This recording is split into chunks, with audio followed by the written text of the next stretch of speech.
2016 সালের রিও অলিম্পিকে নেইমারদের কোচিং করিয়ে ব্রাজিলকে ঐতিহাসিক স্বর্ণপদক এনে দেওয়া কোচ রোজারিও মিকেল এবার বাংলাদেশ জাতীয় ফুটবল দলের প্রধান কোচ হওয়ার আগ্রহ প্রকাশ করেছেন। বর্তমান কোচ হাবিয়ের ক্যাব্রেরার চুক্তির মেয়াদ ফুরিয়ে আসায় বাফুফে যখন নতুন কোচের সন্ধান করছে, ঠিক তখনই মিকেলের মতো হেভিওয়েট কোচের আবেদন দেশের ফুটবল অঙ্গনে বড় ধরনের আলোচনার জন্ম দিয়েছে। ব্রাজিলের এই অভিজ্ঞ কোচ কেবল অলিম্পিকই নয়, তার ক্যারিয়ারের ঝুলিতে রয়েছে আন্তর্জাতিক ফুটবলের দীর্ঘ অভিজ্ঞতা।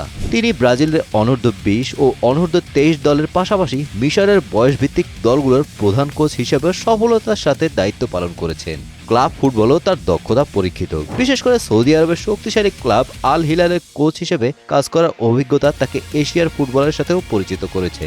তার অধীনে 2015 সালে ব্রাজিল অনূর্ধ্ব-20 দল ফিফা বিশ্বকাপের ফাইনাল খেলার গৌরব অর্জন করেছিল।